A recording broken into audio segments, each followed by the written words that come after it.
오늘 우리가 만나보게 될 사건은 우리가 잘 알고 있는 예수님이 이 땅에 첫 번째 기적을 행하시는 가나 홀레 앞에 혼인잔치, 이렇게 큰 거 켜봐. 안 돼? 가나 혼인잔치의 기적이 의미하는 바는 큽니다. 안 왜냐하면 들려? 켜, 첫 번째 켜, 기적에 켜. 그런 기적과 이적의 표적이 있기 때문입니다. 근데 이 사건은 의미하는 바가 좀 커요. 왜냐하면 아무것도 없는 것에서 창조하신 하나님의 능력을 우리에게 다시 드러내는 장면이 나오고 있기 때문입니다. 지금 혼인잔치에 여러분 결혼식 가보셔서 아시잖아요. 얼마나 정신이 없으면 그 축의금 받는 사람이 축의금 받는 가방 들고 가도 모르고 그냥 돈만 열심히 받는 뉴스만 나오지 않습니까? 축의금 낸다고 하는 사람이 봉투에 아무것도 넣지 않고 그냥 갖다가 주고 돌려받아서 갔다는 얘기도 들리고, 그러니까 이게 결혼식이라는 게 이게 결혼하는 사람도 처음 하는 것이고, 또 개혼인 경우에는 그 신랑 신부 아버지 어머니도 다 처음 하는 거잖아요. 저도 해봐서 알지만 한 번이나 하지 두 번은 힘들겠더라고요. 정신이 하나도 없어요. 정신이 하나도 없어요. 뭐 사람들 살펴야 되죠. 뭐 인사해야 되죠. 뭐 순서 진행되죠. 어떻게 하는지 머릿속에 막 가물가물하죠. 뭐 그렇다고 두 번 할 수도 없고 경험도 없고 그러니까 정신이 하나도 없는 상태에서 정치가 지금 진행이 되고 있는 겁니다. 또 우리나라처럼 지금 간략하게 하질 않고 이스라엘은 혼인잔치를 일주일씩 하는 거예요. 사람들이 모여가지고 같이 먹고 같이 어울리고 이렇게 하다 보니까 하인들이 바빴겠어요. 그냥 여유 있게, 예, 뭐 필요하세요? 뭐 필요한 거 있으면 얘기하세요. 이런 분이었겠어요? 아니면 막, 뭐 주세요? 뭐 여기 홍어 한 접시, 홍어에 한 접시, 여기 줘. 왜 빨리 안 갖다 줘? 막, 이제 이런 분위기였겠죠. 정신없이 바쁜데 예수님이 말씀하신 거예요. 돌 항아리에다가 물을 채워라. 근데 이건요, 좀 너무 상식이 안 맞는 이야기입니다. 왜냐하면 지금 이제 돌 항아리에 물을 채우라는 얘기는 손님들이 손님들이 때문에 그도 진짜. 손님들이 지금 다 들어왔습니다. 이 돌 항아리에 채우는 물의 용도는 뭐냐면 이스라엘 백성들은 밖에 나갔다가 들어올 때 바깥에가 이제 샌들 같은 거를 신고 있지 않습니까? 그러니까 발에 이제 건조하고 흙먼지가 많이 묻다 보니까 들어오면 그 발을 닦아주는 거예요. 발을 닦아줌으로 그 손님에 대한 예의를 다 갖추는 것이죠. 그러니까 그 발을 닦아주는 사실은 구정물이에요. 구정물. 허드렛 물. 그런 물을 거기다 부어놨다가 손님이 오시면 발을 닦아줍니다. 그 발을 닦아주는 하인이 직급이 제일 낮은 비천한 종이 발을 닦아주는 역할을 했어요. 그러니까 예수님이 마지막 최후의 만찬 때 허리에 수건을 두르시고 가장 비천한 종이 하는 발 닦아주는 일을 하셨다는 것을 우리가 기억해야 할 수 있죠. 중요한 것은 다 입장을 했어요. 그래서 물이 비어 있는 거예요. 다 발을 닦아줬어요. 이제 포도주 대접하고 음식 대접하는 일에 이제 힘써야 되는 그 타이밍에 갑자기 예수님이 처음에 가장 먼저 했었던 일을 대하여서 발을 닦아주고 물을 채우는 돌 항아리에 물을 채워라. 이렇게 이야기를 하신 거예요. 그러니까 하인들이 그 말을 이해할 수 있겠어요? 없겠어요? 이해할 수도 없고 순종하기가 쉽겠어요? 어렵겠어요? 어려운 일이죠. 그런데 하인들이 그 어머니 마리아가 하는 말을 들었어요. 예수님이 하라 하시는 일을 다 해라. 이렇게 이야기를 들었단 말이죠. 그런데 그 전에 들은 이야기를 기억하고 어떻게 합니까? 그 바쁜 와중에도 돌 항아리에다가 물을 채워요. 그냥 채우지 않고 야, 바빠 죽겠는데 빨리빨리 하고 우리 일하자고 이러지 않고 아기까지 돌 항아리에 물을 채운 것입니다. 그 돌 항아리가 하나예요? 하나도 많은데 두 개예요? 두 개도 많은데 여섯 개예요. 여러분, 이 일은요, 인내하지 않고는 할 수 없는 일입니다. 원래 순종은 인내하는 것이죠. 순종은 곧 믿음의 다른 이름입니다. 순종은 할 수도 있고 할 수도 없는 것이 아니라 믿음으로 천국 가는 것이고 이 땅에 복을 받기 위해서 순종하는 게 아니에요. 내 기도 응답받기 위해서 순종하는 것도 아닙니다. 순종은 곧 하늘의 문을 여는 열쇠요. 그 하늘의 문이 열린다는 것은 하나님의 나라가 이 땅 가운데 이루어지는 것, 회복되어지는 것을 의미하는 것입니다. 그러므로 우리가 순종하는 일은 우리의 형편상 할 수 있고 할 수 없는 상황도 있는 것이 아니라 순종은 의무요, 책임이요, 끝까지 감당해야 될 그리스도인으로서의 믿음의 본분인 줄로 믿으시기 바랍니다. 그러니까 말씀을 듣지 못한 사람은 내가 뭘 순종해야 될지를 몰라서 순종을 못하는 거예요. 기도하지 않는 사람은 내 안에 기도할 수 있는 능력을 주님께로 받아야 하기 때문에 내가 순종할 수 있는 능력은 주님께로 오는 것이기 때문에 기도하지 않는 사람은 또 순종할 수가 없는 거예요. 그래서 어떻게 보면 순종하기 위하여서 말씀과 기도로 거룩하여 지느니라 라고 가르쳐 주신 거예요. 말씀이 있어야 순종할 수 있고 기도해야 순종할 수 있기 때문입니다. 사랑하는 우리 성도 여러분, 오늘 이 하인들은 순종할 수 없는 이유가 너무 많았어요. 그런데 그것을 다 뒤로 하고 순종합니다. 그랬더니 예수님께서 이 땅에 가장 첫 번째 이적과 표적을 그곳에서 나타내신 것이죠. 우리의 삶에서도 하나님의 나라가 임하는 것, 순종을 통하여 나타나는데 하나님의 공급하심을 전적인 은혜로 경험하게 될 줄로 믿으시기 바랍니다. 좀 비스무리한 게 있어가지고 그걸 어떻게 좀 물을 타가지고 대접한 게 아니에요. 지금 그냥 아예 성분이 다른 포도를 물을 담아놓는 통에 담아놓은 물이 변하여서 포도주가 되는 역사, 회복의 역사, 하나님의 공급하시는 은혜를 경험하게 되는 현장이 바로 순종한 자리에서 시작되었다는 것을 기억하십시오. 오늘 나는 순종하는 사람인가? 나는 부분적으로 순종하지 않은가? 나는 전적인 순종을 하기 위해서 그렇게 할 수 없는 이유를 마음에 품고 있는 사람은 아닌가를 돌아보는 은혜가 있으시기를 축복합니다. 하나는 너무 중요해요. 왜냐하면 첫 번째 표적과 이적을 베푸신 그 증거가 하나님의 나라, 하나님의 전적인 공급하심, 하나님의 전적인 은혜와 능력을 드러내신 자리였기 때문입니다.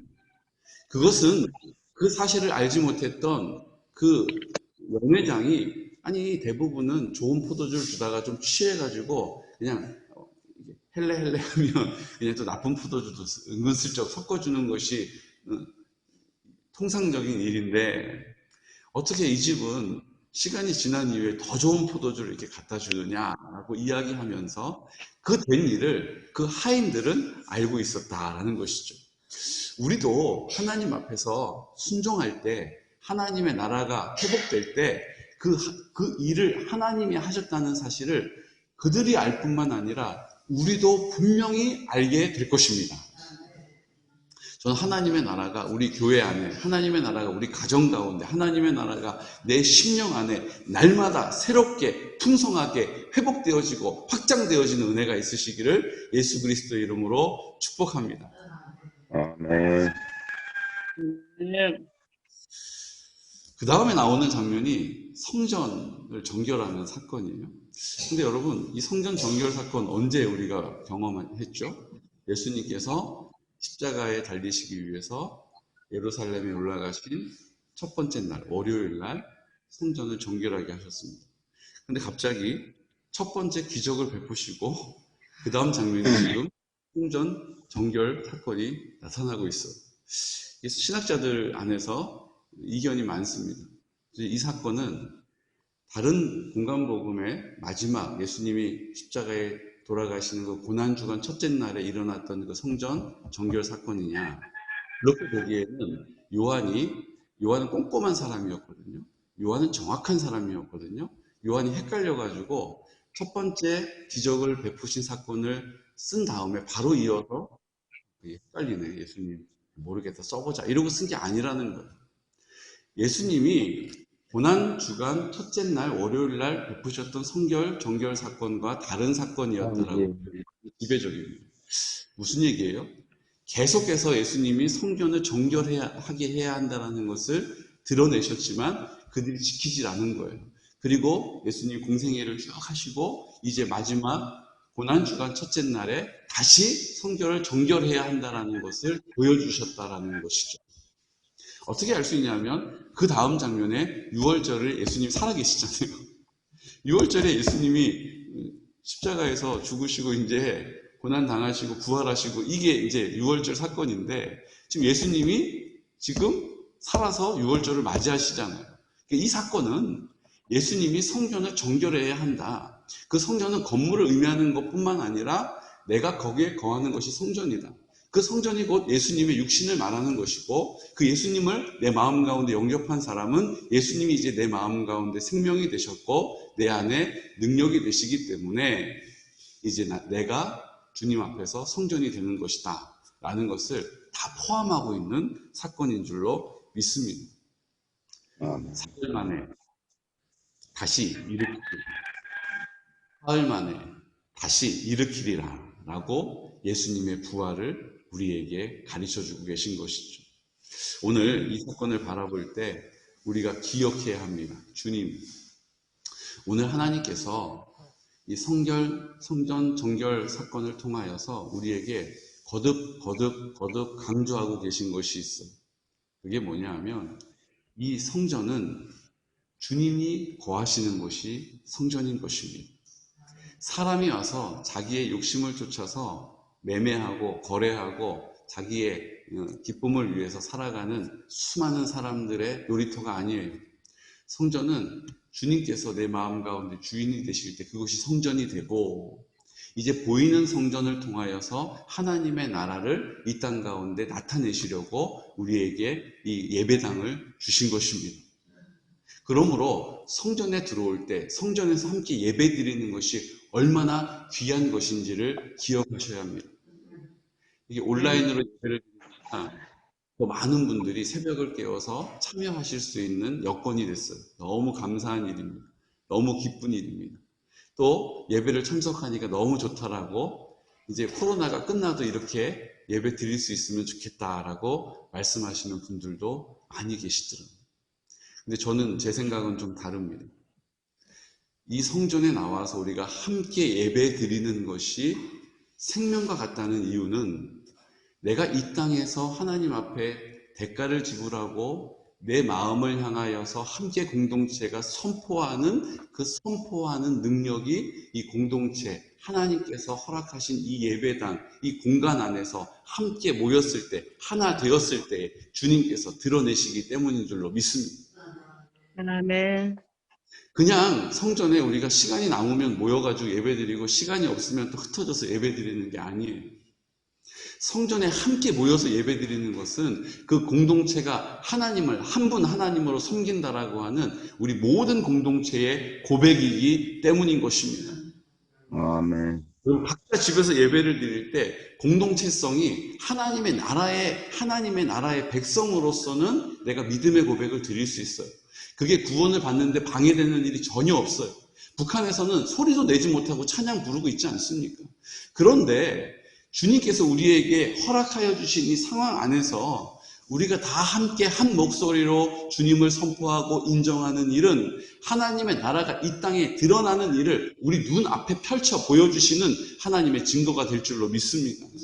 아멘. 그러므로 함께 모여드리는 이 성전 예배를 양보해서는 안 됩니다. 내 중심적으로 내가 내 예배를 결정하는 일들을 최대한 뒤로 해야 한다는 것이죠. 그래서 예전에부터 막 8km씩 걸어서 눈이 오나 비가 오나 성전으로 예배 드리러 나오신 것입니다. 그것이 한국교회 저력이에요. 근데 지금은 모든 것을 다 양보해버리고 모든 상황 앞에서 이유를 삼고 있습니다. 저는 코로나가 이제 좀 잠잠해지면 계속해서 영상 예배를 드릴 것에 대해서 조금 고민을 하고 있어요. 이렇게 참여하시기 어려운 여건에 있는 분들이 참여하는 유익이 분명히 있습니다. 그것은 참 감사한 일입니다. 그런데 이 일들이 처음에는 그렇게 시작되지만 점점점 시간이 가면 다시 자기 중심적으로 변질될 우려가 있기 때문입니다. 하나님 앞에 그럴 여지를 남겨두지 않는 것이 전 지혜라고 알고 있습니다. 그런 여지를 남겨두면 반드시 그 길로 가더라고요. 우리는 좁은 문을 열고 좁은 길을 걸어가는 것인 줄로 믿으시기 바랍니다. 그때에 주님이 만나게 되는 거예요. 너무 문이 좁다. 좀 넓은 문으로 바꿔보자. 그래서 한국교회가 지금 병든 것 아닙니까? 아유, 가는 길인데 좀 보란듯이 좀 뻔듯하게 좀 가야 되지 않는가? 길 넓히다가 한국교회 이렇게 된 거 아닙니까? 좁은 문을 열고 좁은 길을 걸어가되 그곳에서 주님을 만나게 됩니다. 우리가 그 길을 선택하는 것이 중요해요. 늘 말씀드리지 않습니까? 내가 두 가지 결정할 일이 있다면 좁은 문을 열고 들어가는, 좁은 길을 가는 길을 선택하시기를 축복합니다. 아유, 목사님 사회생활 안 해보셔서 그래요. 기회가 있을 때 잡아야 하는, 기회는 찬스입니다. 맞아요. 그런데요, 우리가 그렇게 살다 보니 한국교회가 살다 보니 우리의 믿음이 이렇게 돼버린 것입니다. 할 수 있다면 좁은 문을 열고 좁은 길을 걸어가시기를 축복합니다. 그 길에서 주님 손잡게 될 것입니다. 그 길 끝에서 주님의 따뜻한 품으로 인도감 받게 될 줄로 믿으시기 바랍니다. 오늘 믿음으로 우리의 성전을 세우고 우리 공동체를 세우고 무엇보다도 순종할 수 없는 너무나도 많은 상황 앞에서 그럼에도 불구하고 예수 그리스도의 이름으로 그 말씀 앞에 순종할 수 있는 믿음의 사람, 순종의 사람이 되시기를 예수 그리스도 이름으로 축복합니다. 아멘. 시간 다 같이 하나님 앞에 이렇게 믿음으로 고백하기를 원합니다. 주님, 하나님의 은혜가 우리 안에 있음을 감사합니다. 이제 우리에게 열어가신 모든 공동체가 다 하나님의 나라, 하나님의 영광을 보게 하여 주시옵시고, 우리에게 열어가신 모든 공동체 지체들이 그 하나님을 노래하게 될 것입니다. 좁은 문을 열고 좁은 길을 걸어가게 하시고,